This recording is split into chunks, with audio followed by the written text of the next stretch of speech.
Françoise Hardy et Jacques Dutronc, un couple iconique, complice et tourmenté. Le répertoire de Françoise Hardy est largement consacré à l'amour. Et notamment l'amour impossible, l'amour à sens unique, l'amour plus malheureux qu'épanoui. Son inspiration lui vint largement de sa propre expérience, celle de son histoire d'amour unique et torturée avec Jacques Dutronc. La télé a souvent été témoin de leur bonheur et de leur déboire. Tous les garçons et les filles, Le temps de l'amour, 1962, Comment te dire adieu, 1968, Message personnel, 1973. Les chansons de Françoise Hardy dépeignaient souvent les relations amoureuses naissantes ou fantasmées, la difficulté à communiquer, l'impossibilité de prolonger l'amour, l'éloignement. Françoise Hardy a beaucoup écrit sur l'amour et lorsqu'elle l'a croisé, il prit les traits d'un dandy timide et distant, musicien, comme elle, et chanteur, à Minette, le séduisant Jacques Dutronc. Une relation qui débuta comme une passion folle pour se transformer au fil des 60 années qui suivirent en compagnonnage amoureux rythmé d'infidélités et de séparations. Ni avec toi ni sans toi. Alors, tu as déclaré au Matin de Paris que pendant les 6 premiers mois avec Dutronc, c'était formidable. Et puis, du jour au lendemain, tout a changé. Tu t'en souviens d'avoir dit ça? Ainsi débutait l'interview disponible en tête des articles, extraite de l'émission « Double jeu » de juin 1992. Dans cet entretien, Françoise Hardy confiait à Thierry Ardisson l'étrange teneur de la relation qui l'unissait depuis une trentaine d'années à Jacques Dutronc. Lui, cynique, détaché et pas romantique et elle, très amoureuse, un peu, midinette, aimant les chansons d'amour. Devant l'insistance de l'animateur, elle reconnaissait à mi-mot avoir été plus malheureuse qu'heureuse, tout en relativisant ses souffrances. Mais je crois que de toute manière, dans toute relation forte, les moments de bonheur sont plus rares que le reste. C'est la vie, c'est comme ça. Je crois que le bonheur est plus rare que le reste. C'est pour ça qu'on court après.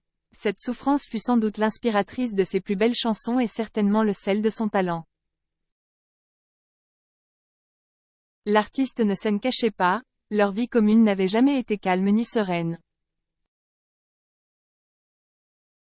Le couple vivait en étant proches, mais chacun chez soi, une situation qui représentait, selon elle, la meilleure solution pour éviter la promiscuité et le poids du quotidien. Ça oui, ça émousse beaucoup les choses, mais justement, Jacques est quelqu'un qui sait tout à fait se rendre absent, même quand il est là. À l'époque, Françoise Hardy espérait qu'ils vieilliraient ensemble et confiait être toujours aussi jalouse, notamment lorsqu'ils tournaient avec de magnifiques actrices. Elle ne cachait pas non plus leur difficulté à communiquer, lui laissant des petits mots auxquels il répondait, très peu. Mais elle excusant encore. C'est pas qu'il soit dur, c'est ce que je crois, je peux dire ça, je pense qu'il a effectivement un problème de communication. Les deux artistes se sont rencontrés dans les années 60, en pleine époque yéyé, se croisant d'abord, sans vraiment se voir. Françoise, jeune artiste timide de 18 ans à peine, débute en 1962 dans le crochet télévisé animé par Mireille, Le Petit Conservatoire. Son talent explose très vite, notamment grâce à Tous les garçons et les filles qui devient immédiatement un tube. Dans les années 60, la jeune chanteuse devient l'idole des jeunes et l'artiste incontournable dans le paysage musical français et international. Elle est adulée par des stars de la pop comme Mick Jagger ou Bob Dylan qui tombent fous amoureux d'elle. À la même époque, Jacques Dutronc commence, lui aussi, à se faire remarquer, surtout après le succès de Et moi, et moi et moi. Également compositeur, il est mis en contact avec la chanteuse qui souhaite interpréter l'un de ses titres, Le temps de l'amour. Un titre prémonitoire. Lors de cette première rencontre, le cœur de Françoise Hardy ne s'emballe pas pour Jacques. En effet, en 2016, elle racontait aux Parisiens que lorsqu'elle l'avait croisé pour la première fois dans les locaux de leur maison de disques commune, elle ne l'avait pas trouvé beau. J'ai aperçu un garçon affreux, qui avait des lunettes avec des verres de myope très épais et qui, en plus, était plein de boutons. Donc, j'ai à peine fait attention à lui.